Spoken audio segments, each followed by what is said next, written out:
So what's happened I'm sure at some point in the history of barge traffic on the Mississippi, somebody's run aground. Does that kind of block the Yeah. whole river for everybody else? How do you deal with that? That's a lot of mass to move if you're stranded on a sandbank somewhere. Normally on the lower, unless it's really low water, there are times where somebody running aground will shut down the whole river, in that area. And the Uh-huh. Coast Guard will put a pontoon out and they'll shut the river down from miles so and so down to miles so and so. Nobody can transit until we get that mess cleaned up.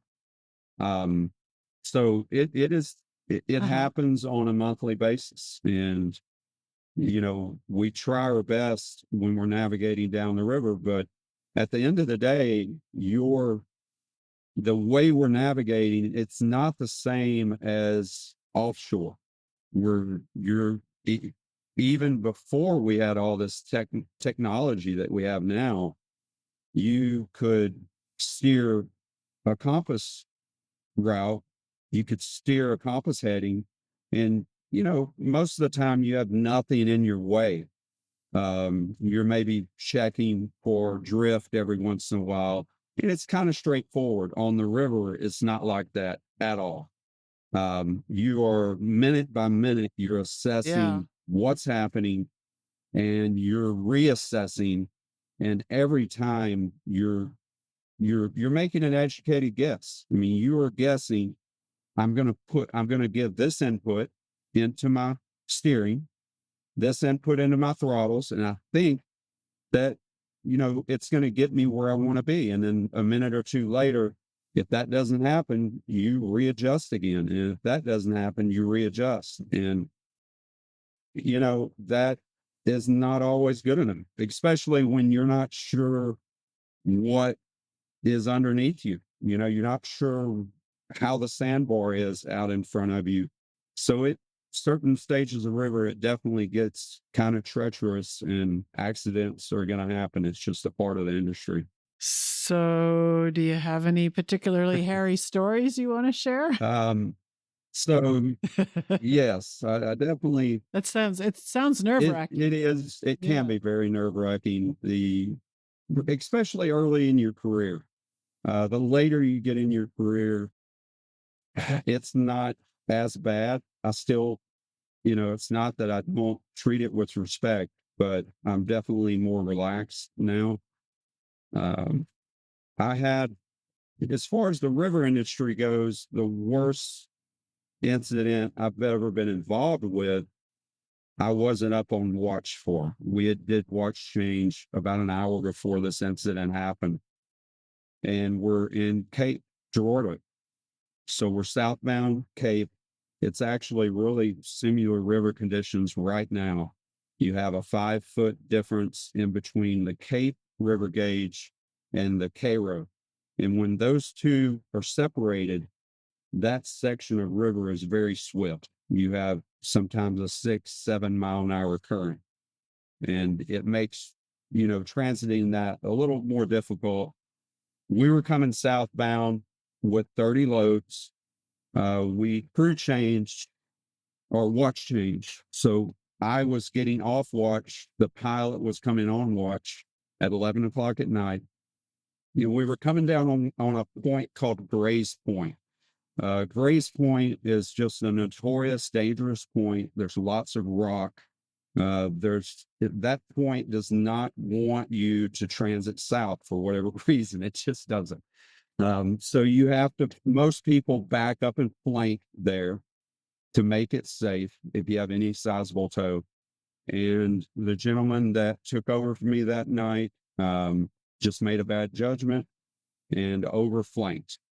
Well, when he overflanked, he thought that he would be able to correct it by driving ahead, and eventually he would be able to correct that. Well, you come down around Grace Point, and I'm trying to draw a visual picture here. I'm not the greatest at this.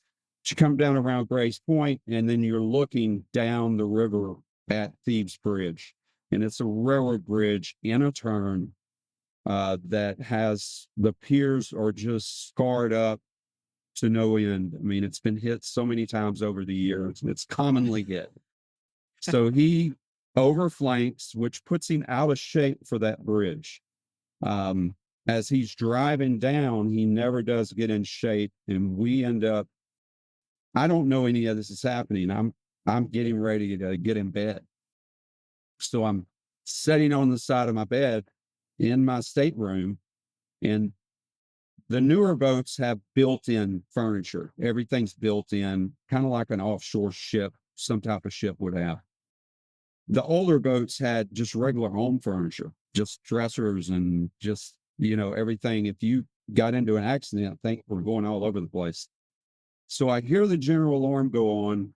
I look out my starboard window of my stateroom. I jump up, I look out the window, and I see this bridge pier coming at us. And it's coming at the starboard stern barge. So we've got 30 barges in front of us, and the stern of the starboard side is going at this bridge pier. It hits it so hard that it breaks the whole boat out of tow. The tows are held in to the barges with cables. And like on this boat, we do 32 parts of cables. On the boat we were on that night, we probably had 26 parts out. It broke every one of them instantly, killed both engines, died instantly. The hit was so hard. I immediately just kind of laid down on my bed because I knew how bad the impact was going to be, and it threw my bed all the way across the room. Dresser laid over, refrigerators downstairs in the floor. Just, it was a hard impact. The worst I've ever been involved in.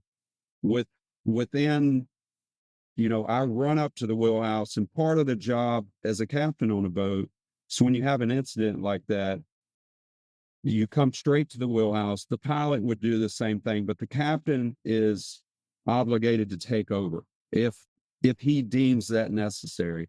So when I got to the wheelhouse, I immediately took over. We're just floating down the river at this point. We get the engines cranked back up. Within 5 minutes of all this happening, 5 barges have sank to the bottom right there. They're just gone.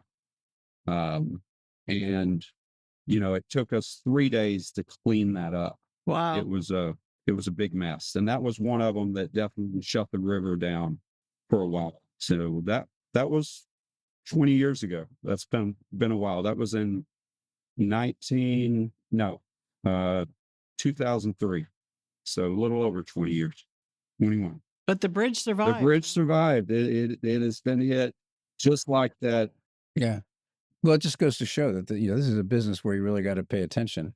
Yeah, To absolutely. what's going on, and experience really counts. That's amazing. What a story.